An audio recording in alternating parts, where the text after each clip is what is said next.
This episode is made possible by New Masters Academy, the world's #1 online art school. Click the link down below for a free 7-day trial. Thank you, New Masters Academy.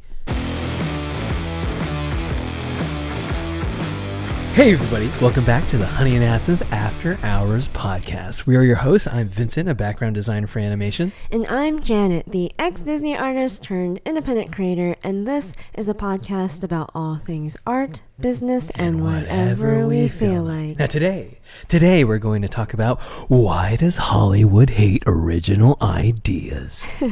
And, well, before we get into that, make sure to smash the like button. Smash the like button. We have a fancy new mixer.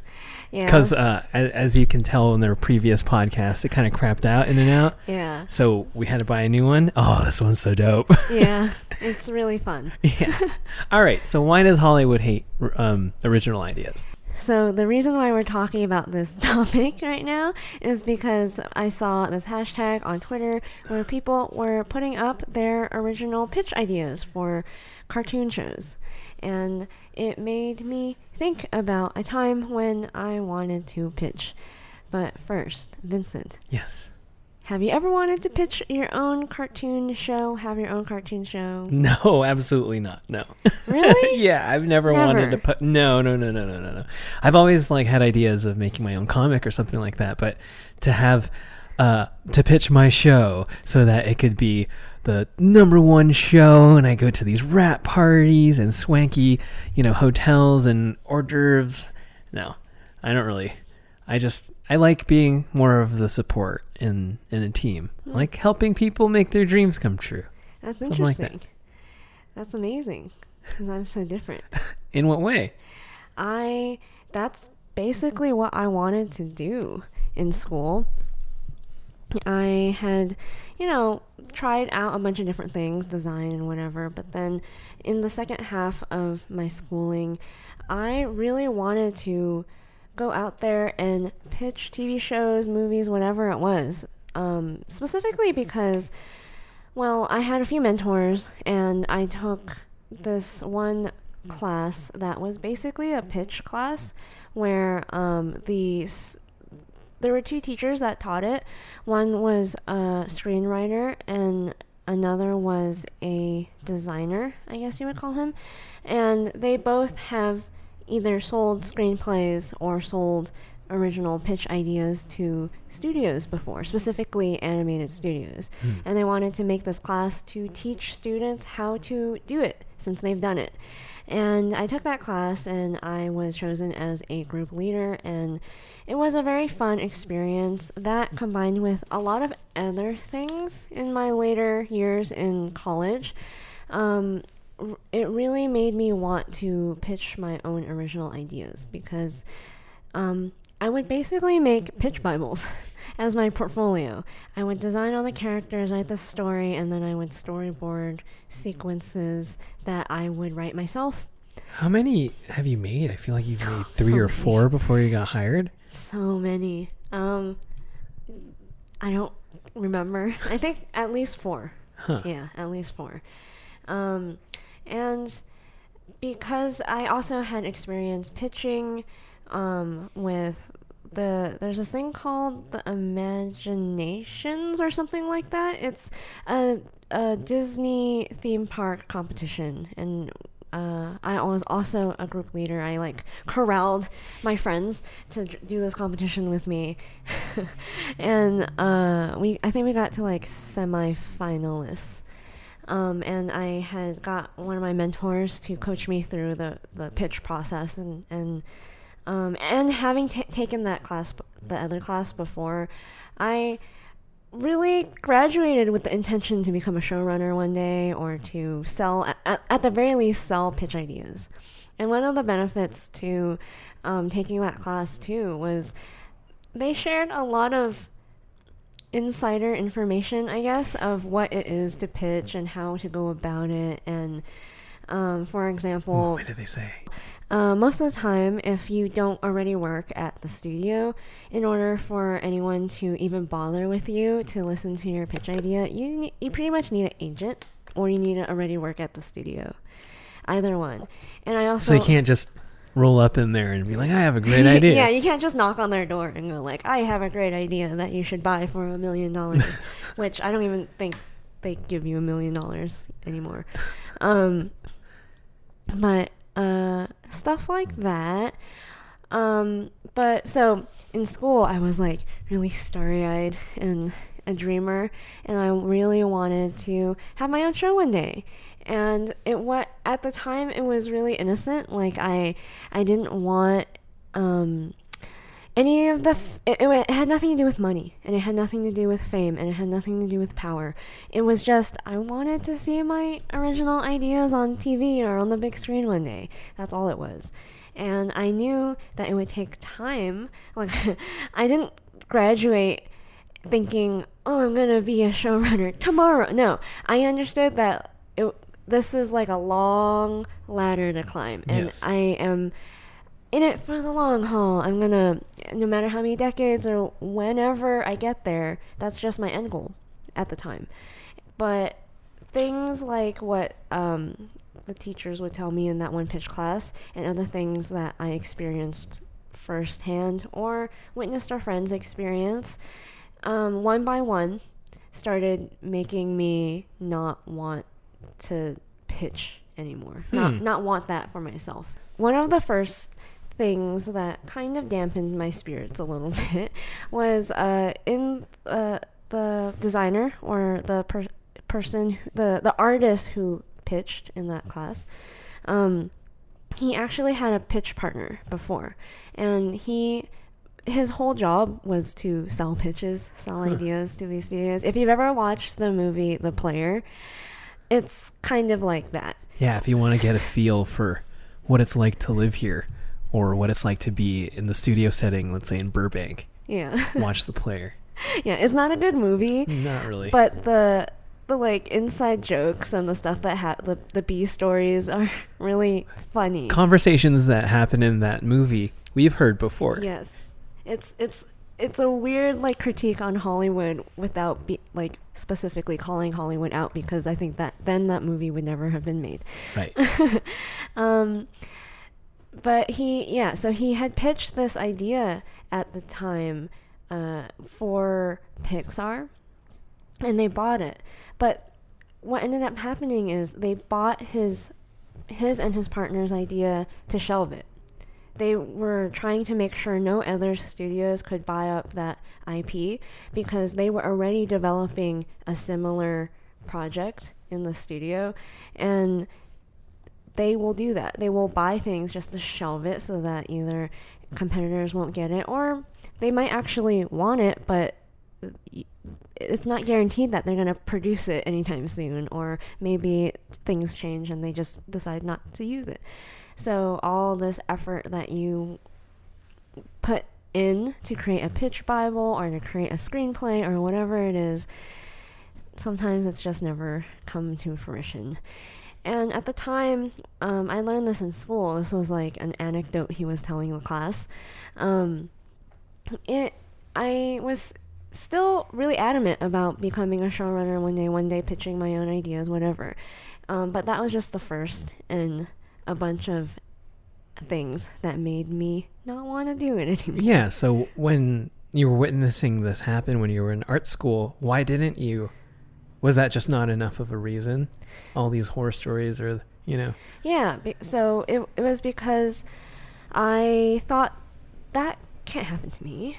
Yeah, and I see. I also thought, how often does this kind of thing happen though? Like, is it something that happens all the time, or is this something that, like, I don't know, if I'm going to have a long career, maybe I'll like sell all these ideas, it'll happen like 1 in 10 or whatever. I remember thinking like, oh, I'm sure I'm going to, just like how life is, there's going to be a few bad instances here and there. But I didn't think much of it at the time. I see. I see. Yeah. And so, like, that's what I think, how I treated a lot of horror stories while in school. I never treated anyone's horror stories too seriously, because I don't think, there are certain things that I couldn't have possibly understood until I was working. I think you understand it, like you think you comprehend how much it sucks or whatever, but I don't think you do until you actually experience it for yourself. I see. So that's the first thing. Like I don't want to spend all this time and energy on a pitch Bible, on a whatever, just to have it shelved. That was kind of like the first instance of me going like, do I really want this? The second instance was once I started working. Like I said, I never expected to get there anytime soon. I thought I'm gonna have to climb my way up and work my way up and get some experience. So I thought like I'll spend a few years as a revisionist, and then I'll spend a few years as a storyboard artist, and then I'll spend a few years as a director, and then maybe, just maybe, like I didn't even think it was like a given even then. Yeah. Once I've had 10 years whatever in the industry, I didn't think that even then I got to become a showrunner or anything. I just thought like I might have a chance by then.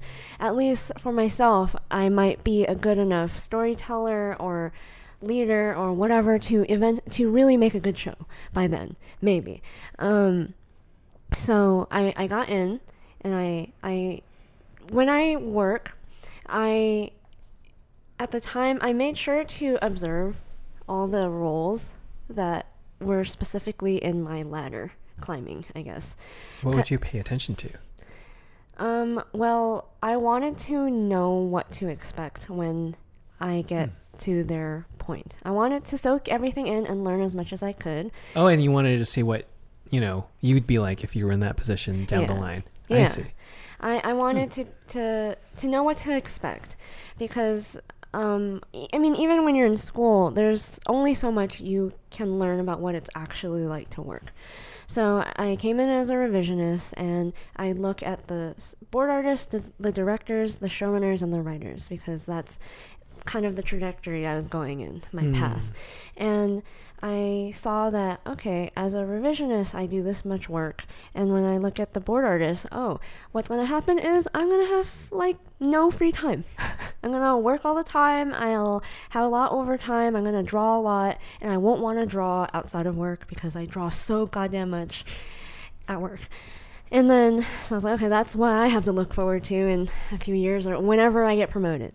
And then I would look at the directors that I would work directly with, and I tried to picture myself in their shoes. Like, okay, what am I to expect? Well, what's my life like? Yeah, I will also work very long hours, but for completely different reasons. I have to make a lot of decisions, and it's going to be mentally exhausting, and a lot more pressure will be on me. But at the end of the day, I still don't have that much of a say, because I see them grumble a lot about like notes and like how they don't actually have that much power. And yet they bear a lot of the responsibility. And I go, okay, well, that's what I have to look forward to when I become a director. And then I look at the writers and the showrunners, and then I would go, okay, so that kind of is the top of where I thought I would go. That's like the end. And I asked myself, will I have the power that I want? Creative control, because if you are going to be an artist who is also a showrunner, you want creative control, right? That's why quote unquote why you decided to do this in the first place. What is their responsibilities, what is their life like, and who do they answer to? And I quickly found that they are not the top of the totem pole at all, because as a revisionist, I had gotten a lot of, like, whatever happens at the top comes all the way down to me. So you have a screening of an episode or whatever, and then the executive decides, for whatever reason, it could be completely irrelevant or personal, that they don't like something in the thing that they just watched. And angry eyebrows. Yes. They don't like angry eyebrows. They don't like angry eyebrows for some reason. Right. And then, I see. Yeah. And then they will complain to the showrunner. The showrunner then has to decide, is this a fight I'm willing to fight. Because is my energy worth arguing over angry eyebrows, or is it worth arguing over, I don't know, an important story point later on? I have to pick my battles. You decide, well, they get this one. So you go and you talk to your directors and you go, they wanted to change this, nothing I can do. And then the director comes to me and goes, the stupid decision, change it. And so me being just witnessing it and experiencing it, I just like take it all in. And it ranges from like the whole angry eyebrows thing to a very, very specific example that happened on the show I was on. There's this character who is known for bad things that happen to him, but he will get back up on his 2 feet and fight the good fight no matter what. So in this particular episode, this character kept getting beat on, and then he kept getting back up. And that's what they're trying to tell kids, that like no matter what happens to you, get back up. Oh, like Captain America and Iron Man. Yeah. They do this all day. Yeah. That type of thing. I see. So in the episode, it kept like it was very like a Looney Tunes kind of thing where like a bunch of villains come and like beat him up, and then there's like a dust cloud and the stars and the squiggly lines. Yeah, right, it's very right. cartoony. Right. But it kept happening, and then they had a screening, and the executive was watching it, and then she really didn't like that. What? She was like, they curb stomped him. You can't have that in the show. They curb stomped him. And this is just like a dust cloud with like stars and stuff. Like, no, it's not. And plus, it's a really important story point to this character's character. They curb stomped him. Yeah, and she wanted to take it out. She was like, oh, it's too violent. It didn't show anything. So the directors were grumbling about it. They're like, God dang it. So really? They can't do anything. Really? No, yeah, no. Everyone's vying for this position, thinking it'll bring them so much happiness, so much creative control. Yeah, so I would see that, and like, okay, I get it. You pick your battles and you have to compromise. Right. But at the end of the day, I saw a lot of, so like at DreamWorks, I was on this part of the studio eventually called Hub, where I helped develop projects that were in development. They weren't greenlit yet. They were being produced potentially to pitch to like Netflix or whatever. And the work would vary from revisionist stuff and actually storyboarding stuff and developing story stuff. Yeah. So these were things that are probably actually coming out now. Yeah. I think so.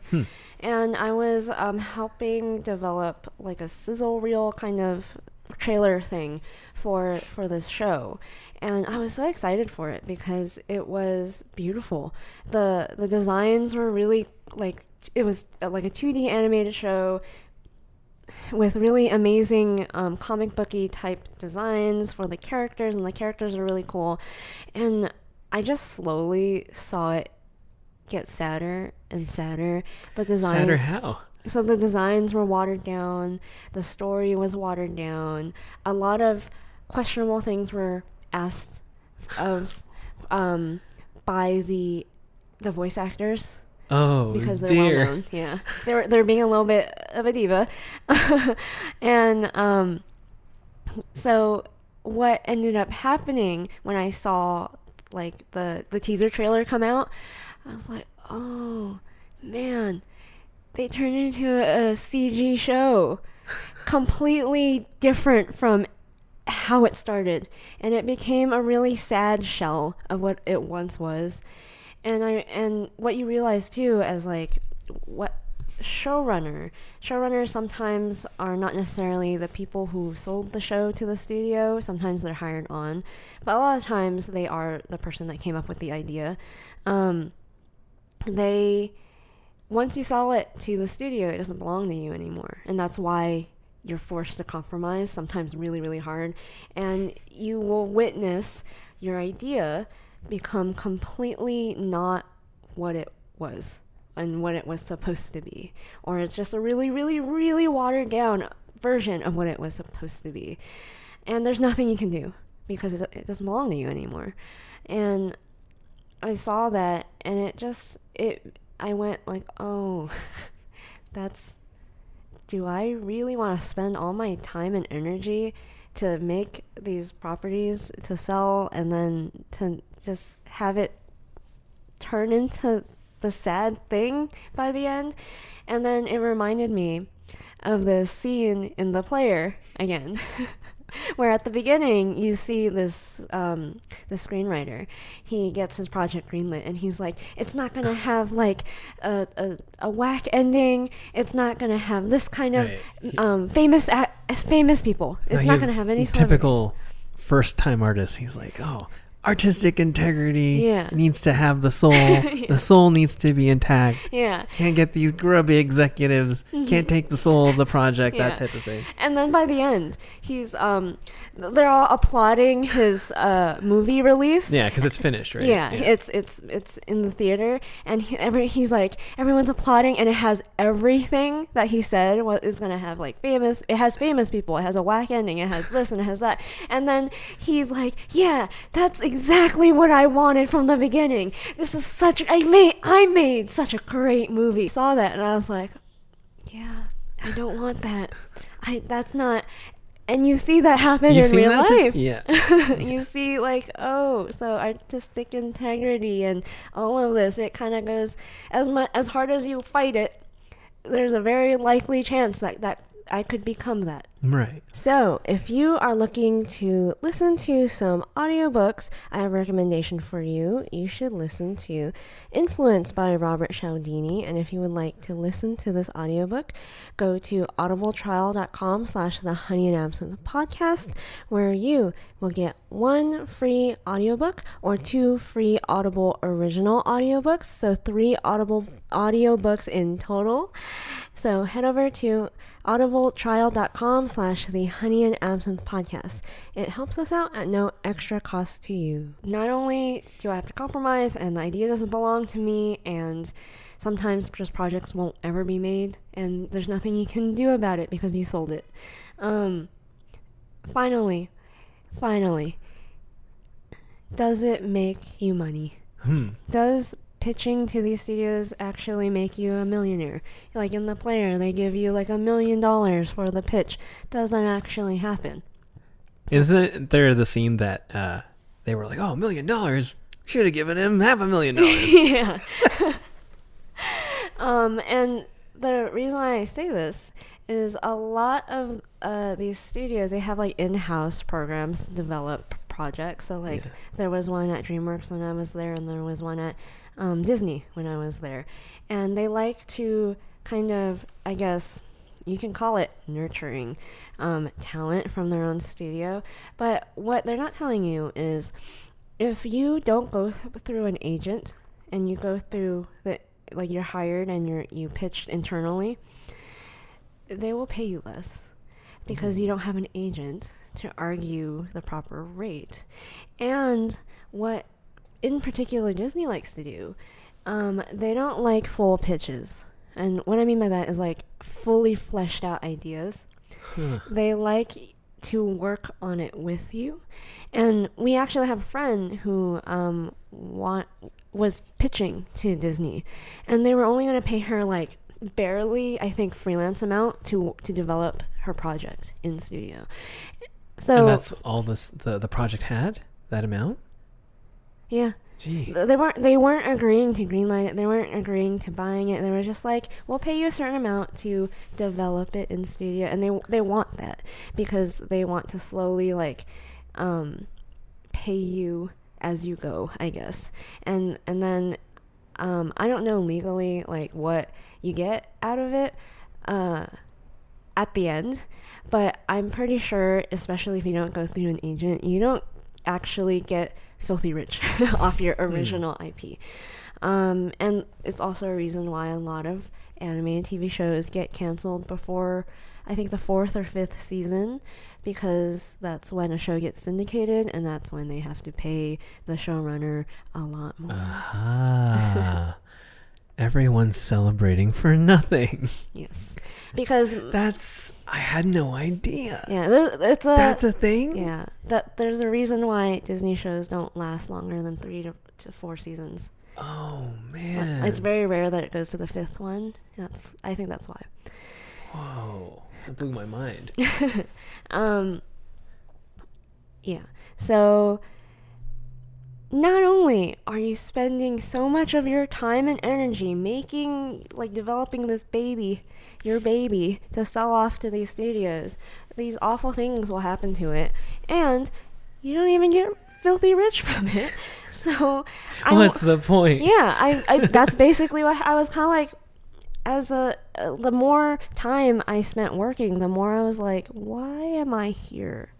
Because if in school all this whole time I was like preparing for this trajectory, I had everything planned out. I was going to work my tail off to get there. And I realized, what I thought I was signing up for isn't necessarily what I wanted at all. Because for me, it had nothing to do with the money and it had nothing to do with the fame. So there's nothing really that they could have offered me if, that happened. Yeah, right before you left Disney, they offered you a story position, which is like, you were a revisionist for like 4 years. Yeah, and even before anybody who's been a revisionist for 4 years would jump at the opportunity. Yeah, and you would dread this day because you knew that to become a storyboard artist means that you probably never see me again. Yes, like I said, I watched my peers who got promoted or other storyboard artists above me, what their life was like, and I was like, I don't know if I want that. Because I like this. I liked Honey and Absinthe. I like going to cons. And I knew that I had to give that up. And somewhere along the way, what I loved switched. I didn't want the showrunner thing anymore. I didn't want, if I still really wanted it that bad, of course I would have accepted the promotion. I would have been like, yeah, however hard I have to work, I'm going to work that hard because I want that thing. And it doesn't, I will be the perfect board artist, the best board artist I can possibly be. But when you don't want that, I was dreading getting promoted. I was like, please don't ask me to be a board artist, please. I like my free time. Right. I like being able to work on my side hustle and all this stuff. So when shows actually get picked up, why do they get picked up? Well, I think it's kind of obvious. It's because certain studios have certain agendas and certain people that they market to. So, for example, Disney is all about family. This is actually something that one of my mentors had to tell me, because I actually thought Disney was all about children's cartoons, they're marketing towards children. He's like, no, what Disney is actually marketing to are families, because 5 seats is better than 1. 5 butts in the cinema. Yeah, better than 1. Yeah, so they're actually marketing towards family, and then very closely tied to that, they're marketing towards girls. Oh. So the reason why is because what made Disney animation famous? Snow White. Yes, princess movies.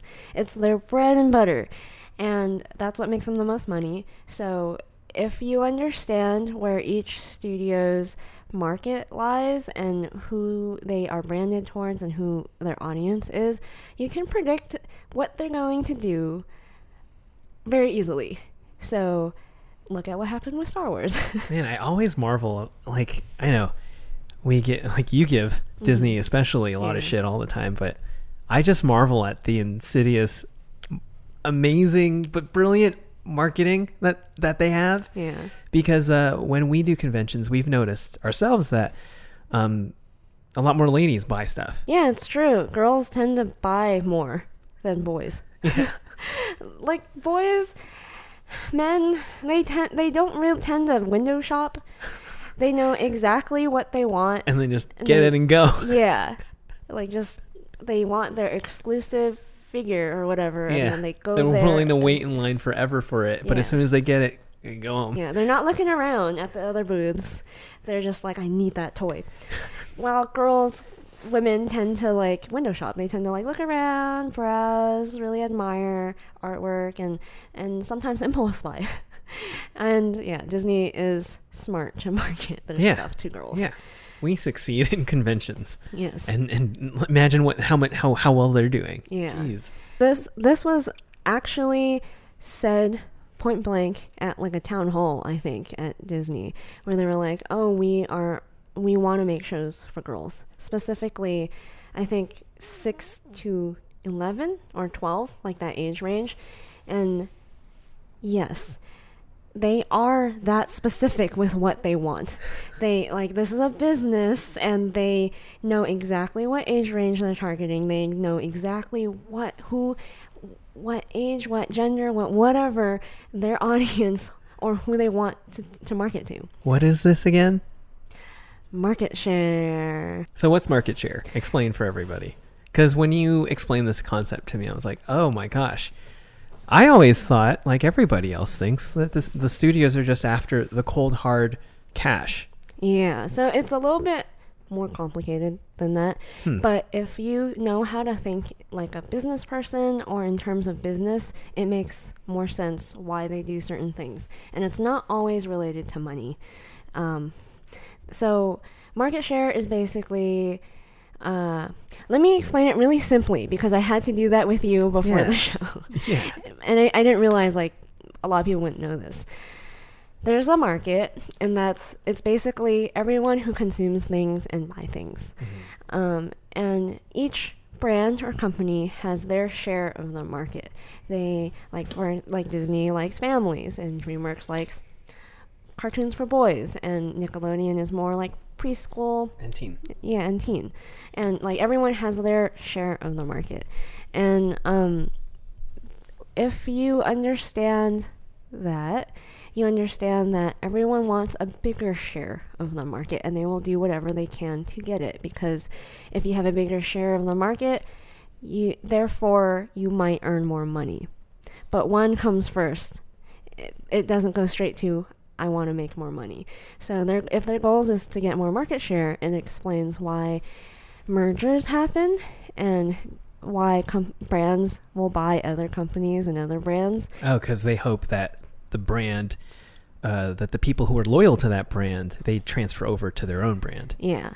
So Disney buying Hulu and Fox and Marvel and all these other proper Star Wars, it's them trying to gain a bigger market share. And an example of stuff like this happening is like when I was at DreamWorks, at the time they were trying to get a bigger market share of preschool viewers, audiences, and they were dumping a lot of money into developing preschool specific shows, specifically because at the time there was a hole in the market where Netflix was the biggest streaming service out there, and a lot of parents would put their iPads in front of their kids and parent like that. 2020 parenting. Yes. And they noticed that for the most part, other than like Nickelodeon or PBS, which both didn't have streaming services at the time, they're like, oh, we can dominate in this market, so we're gonna make all these preschool shows. And now Disney is jumping on that as well. So they will do things that might be counterintuitive to making money sometimes in order to get a bigger market share.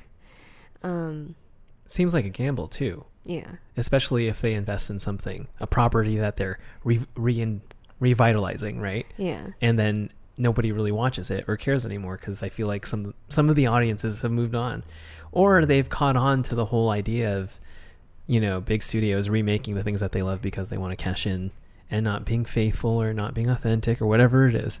Yeah. People are tired of it, I think. So there are certain kinds of shows that are guaranteed to do great. Yeah. So things like reboots and shows that are made specifically to sell toys. Toys. Yes, there are shows specifically made to sell toys.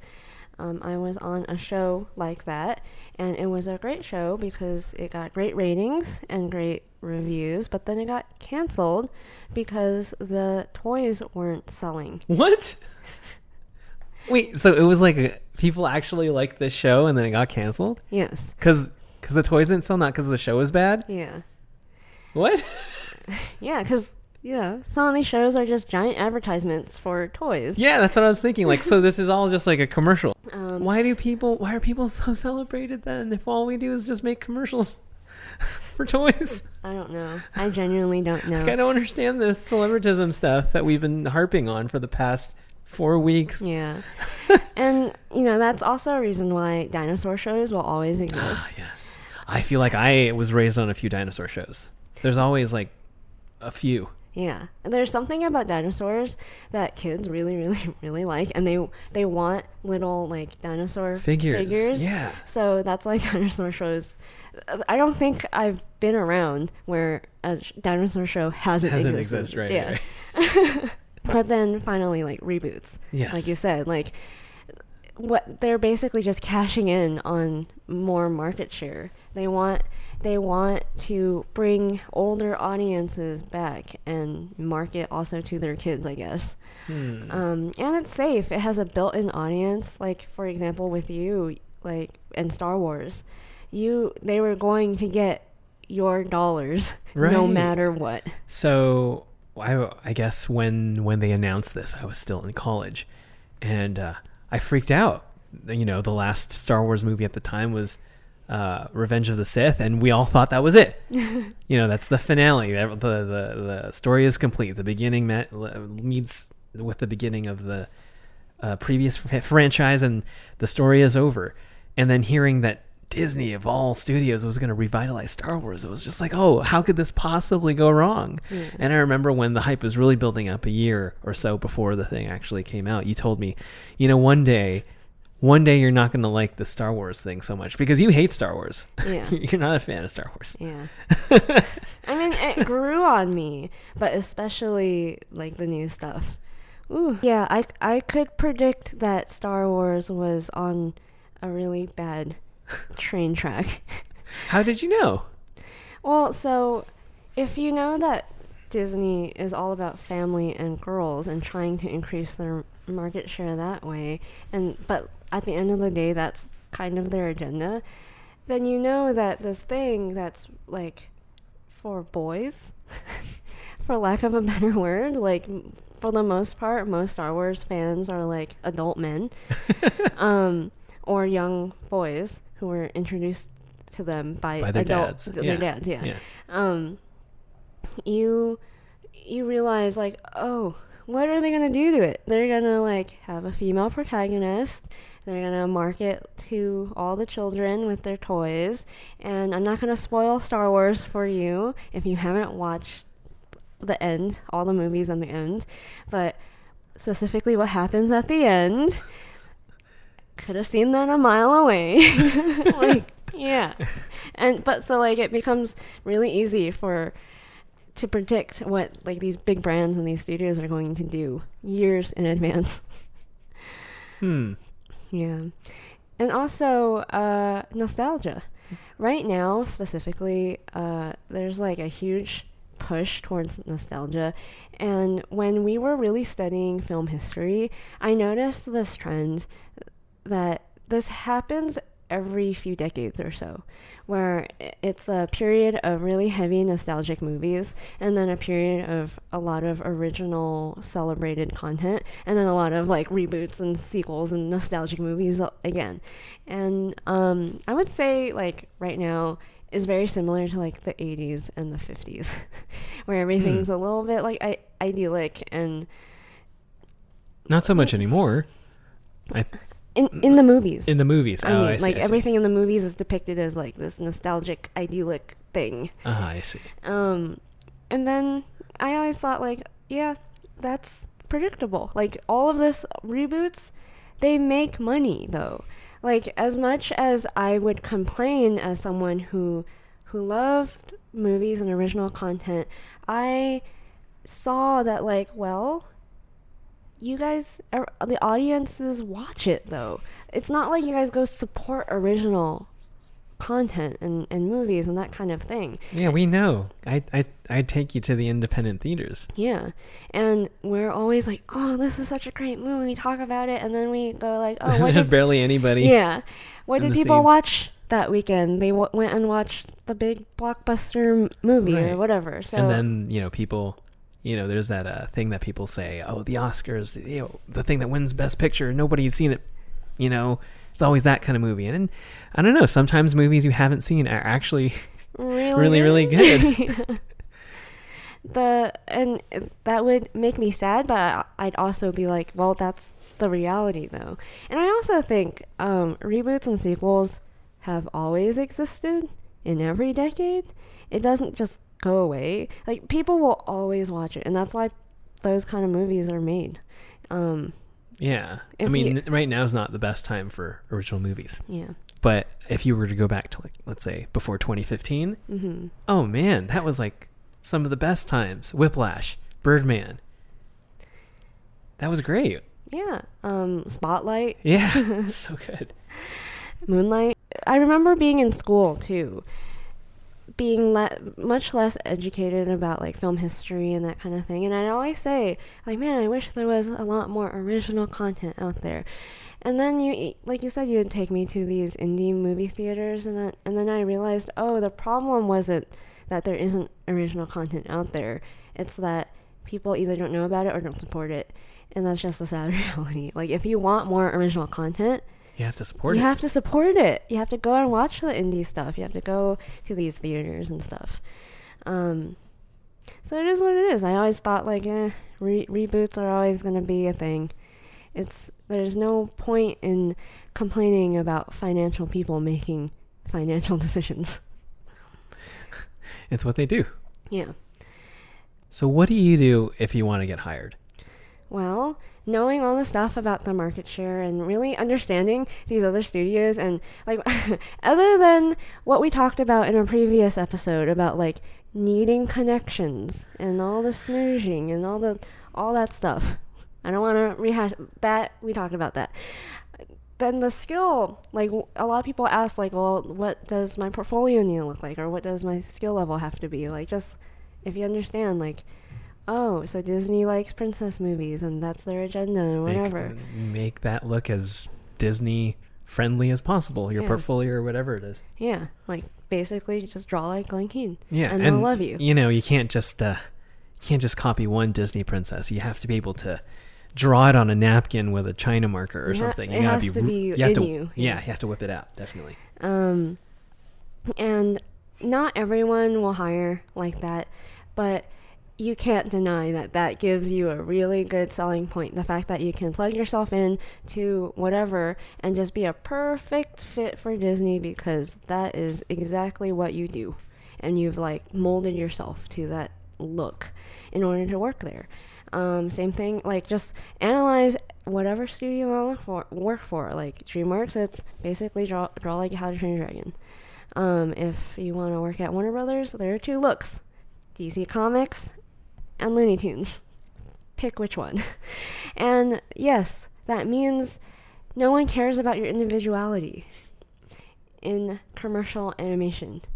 In mainstream, and like they do not care about you. Just need to be a really good soldier. You have to follow style. Yeah. You have to follow the style to a T. Yeah. That's what keeps you in the studio. Yeah. You know? It really does help if you like. So if people are like, no, individuality is great and we love hiring people that are so unique. I mean, you can't deny that if you looked exactly like Glen Keane and you're perfect for Disney, are they really not going to hire you to make Disney cartoons? Come on. But there are a lot of people out there who want to be showrunners, just like I wanted to in college. I had these big dreams of having my show on the big screen or whatever. The advice I would give is to first ask yourself, what is it that you really want? Because there are two things. Do you really want fame and, in a way, fortune? Or do you just simply want to see your original idea come to fruition, made a reality? Because if you want the first one, don't be ashamed. Go pursue that with the studios. Climb that ladder. If you want the second one, there's nothing stopping you from doing that right now. Yeah. You should just do it. Yeah. If you want to make music, you have so many ways to make music. If you want to make movies, you can do it on your phone. Yeah. If you want to draw, you can still do it on your phone if you wanted to. Yeah. I mean, I say this because of a misconception that I personally had when I was in school. I thought that for some reason, in order for my property or my IP or whatever to be legit or respected or whatever, I had to go through the studios. You needed the studio to legitimize the thing. Yeah. Right. I thought, like, before I could even make the thing, I needed to get hired first, get all this experience and whatever. Whereas, like, no. Like, every great creator will tell you, and we've heard this advice from everyone on Masterclass, like Scorsese, Jodie Foster, Spike Lee, like the list goes on and on and on. They always say to people who ask them, how do I be like you? Like, I want to be the next Scorsese, whatever. And they always go like, well, are you making movies? And then if they're not, they usually go like, oh no, I have to break in, right? Yeah, I have to like get hired by Warner Brothers or whatever. And they're like, no, go make a movie with your iPhone. Like, go be a filmmaker, and then you are a filmmaker. Like, there's nothing stopping you from being me right this moment. Just go do it. You are what you do every day. That's what I tell the people who come up to us at conventions and who are like, oh, there's so many things, especially when we look at portfolios and, there's prop design and there's some storyboards and then there's some paintings. Yeah. And then, they're confused. Like, I don't really know what I want to do or what I want to be. And I go, well, you are what you do every day. Mm-hmm. If you draw if you do character designs every day, if you like going out and painting every day, or if that's the thing that you love to do, then that's the thing that you are. Yeah. And you can't force yourself to be a prop designer if you're constantly doing watercolors. Yeah. I mean, that's like a completely different side of the brain. I think that's like crazy. Something that I like to say that I think is like really like Asian tiger mom of me, I go like, a lot of them go like, well, I don't know. How do you figure it out? I go, well, do like one thing like 20 times. Yeah. Like, really, like, spend all day for weeks and months making a portfolio, doing that specific thing. And then do it again for this other thing that you're kind of interested in.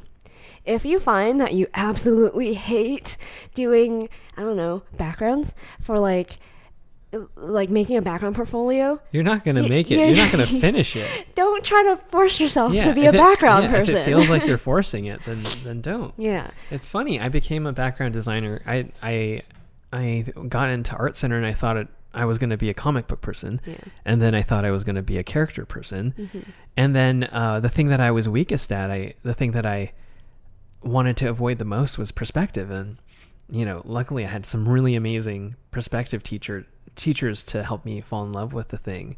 And I became a background designer, and it wasn't the thing that I did all the time, but when someone took the time to really teach me how to do it, and I was out there in cafes and Travel Town, this lovely little place in Griffith Park where they have trains and things like that. Back then I would be able to sit down and sketch and really appreciate how fun it is to draw a scene. Mm-hmm. And to organize the stage of your drawing. Mm-hmm.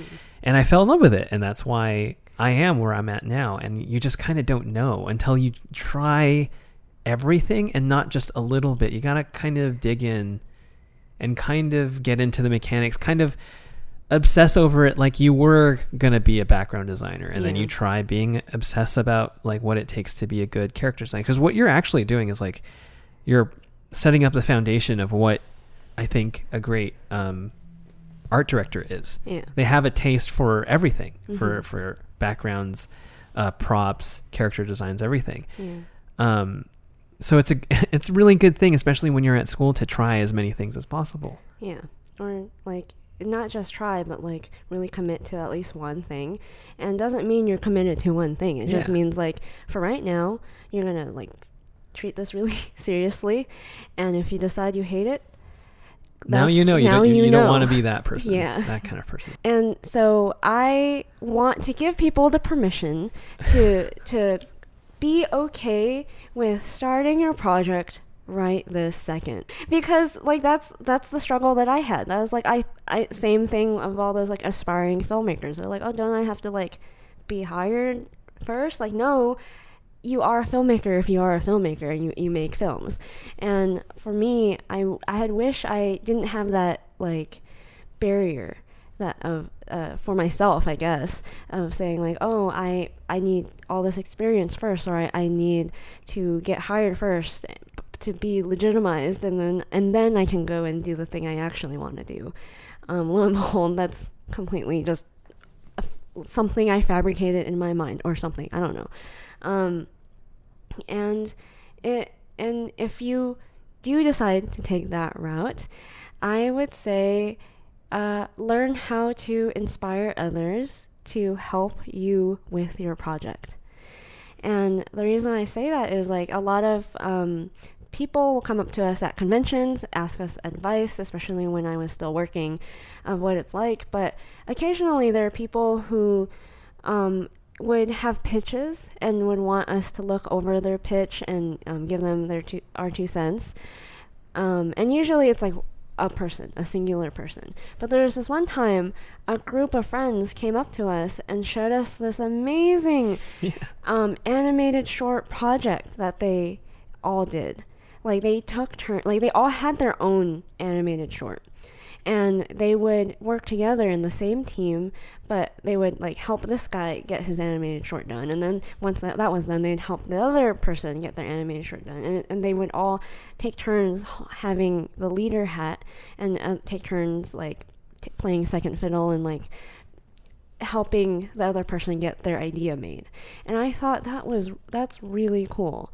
And it's in a way kind of what I did in school as well. I would get people to do this competition with me, like I said, or like. But these were really, really good friends. Yeah. Like they really helped each other like make it. To me, is so inspiring because it reminds me of people in like film majors, people who make like live action filmmakers. There's something about animators that don't like working with each other, or are shy maybe, or have a hard time banding together to do stuff. Or it also reminded me of like musicians and like young people starting a little garage band in their hometown or whatever. And I was like, man, that's a really important skill to have, to be able to be like, hey, I'm a guitar player. I know some guy. One of my friends plays drums. If you, for some reason, can't convince your friend, and this is your friend, to play drums in your band, here's my demo. This is what I recorded on my cassette tape. Yeah, that's a problem. If you want this kind of life, that's kind of a problem. You kind of have to learn these leadership skills and learn how to like corral people and inspire them to help you make your idea come to life. And also learn to delegate. This is something that I learned fairly recently, because I do a lot.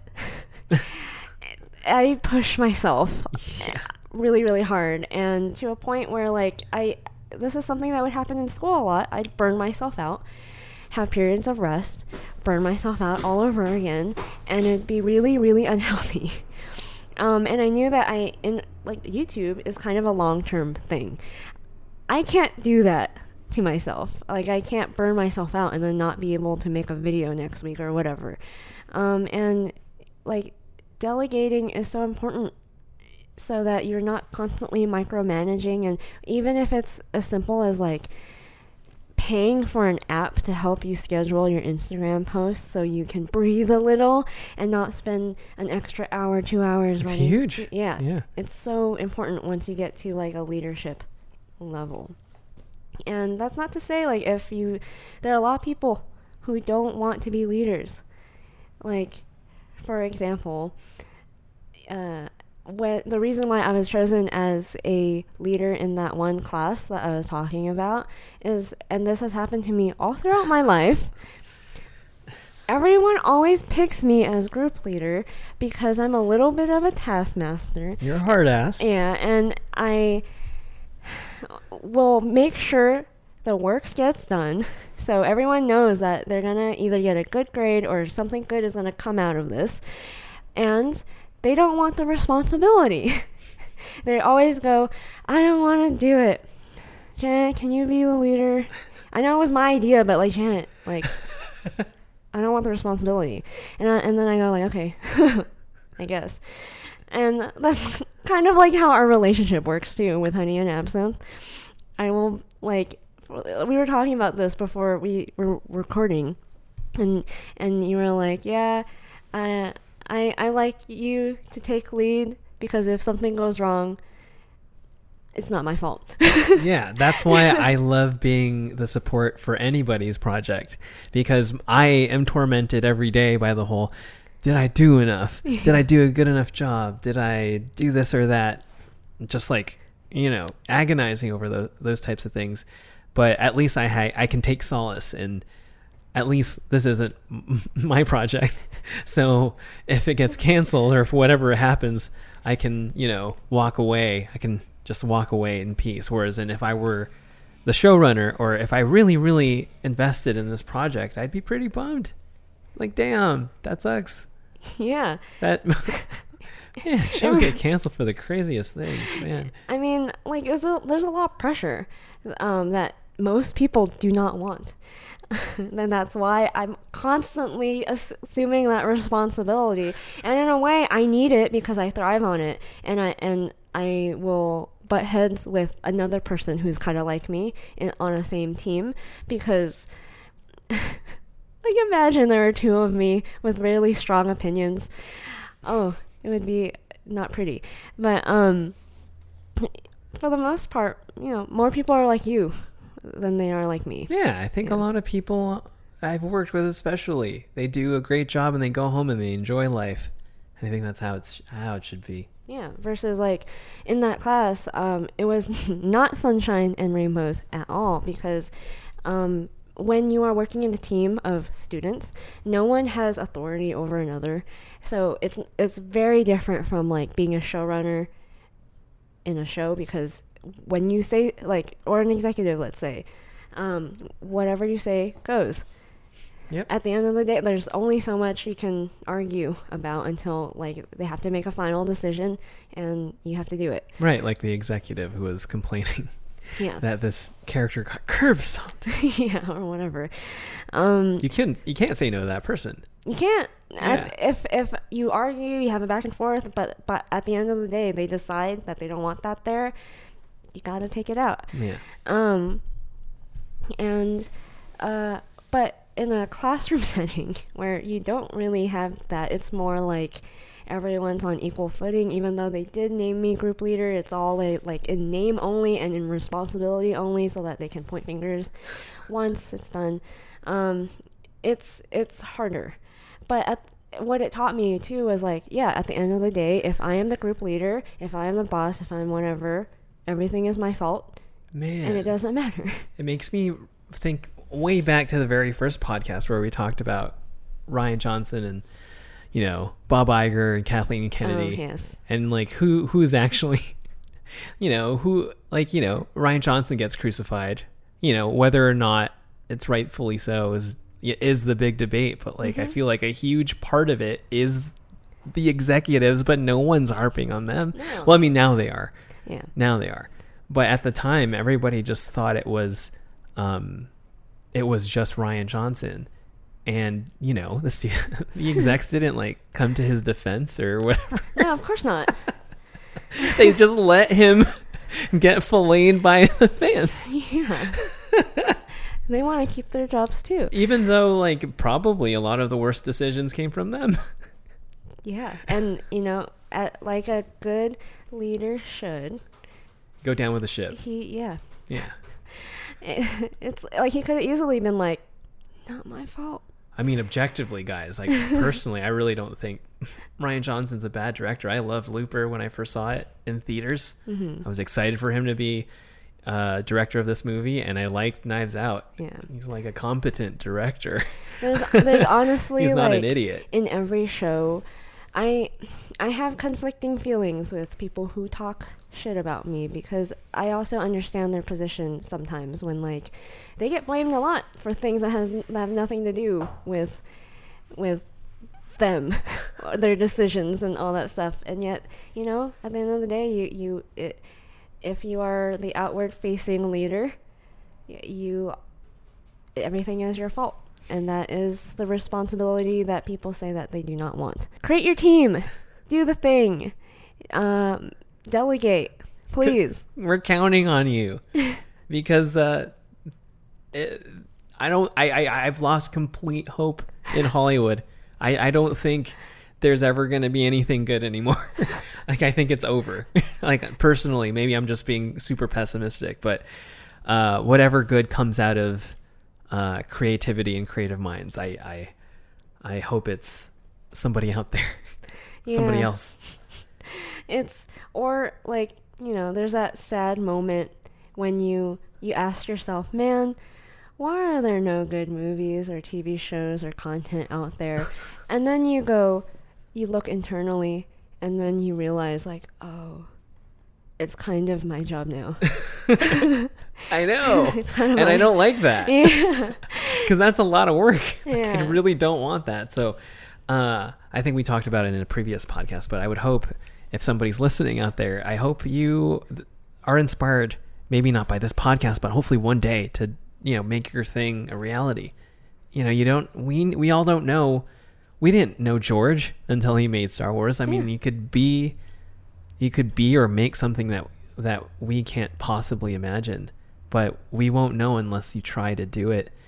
Don't wait to be legitimized by a studio. Yeah, or don't just do it. Yeah. And you know, it's possible to be like a one-man show, one-woman show, and make something completely by yourself. It's been done before. We've seen it, and the results have been great, but it's taken like years, months, whatever longer than it should have, if they had just learned to delegate and work in even a small team of like 4 or 5 would be faster than doing something completely by yourself. Yeah. And yeah, we have a lot of projects that we would like to do. Yeah. But at this point, I have to tackle one thing at a time. And right now, building YouTube and being a little bit of a personality and a little bit of like a commentator on the internet, I guess, that takes up a lot of my time. And if I wanted to do like something like a comic, and like, trust me, you guys, we have a lot of ideas and pitch. Like we haven't stopped coming up with pitch ideas and all this stuff. I think you told me. Yeah, YouTuber burnout's a big subject right now. Yeah, it is. Like, you notice how everyone is burning out and being really depressed right now. It's a thing. But, you know, if we have all these ideas, but it's just impossible to balance being, like, making sure a new video comes out every single week while also doing a comic, an animated thing. But like, eventually, one day. But until then, we are counting on you. Yes. Well, that's it for this episode of the Honey and Absinthe podcast. Make sure to smash the like button. It really does help us out. Check us out on Spotify, Apple Podcasts, and here on YouTube. If you would like to support this channel, head over to honeyandabsinthe.com. We have new merch, the Hustle shirt, and also I am wearing the Fight shirt, and it helps this channel out, helps fund what we do. So thank you so much. See you next time. Bye-bye.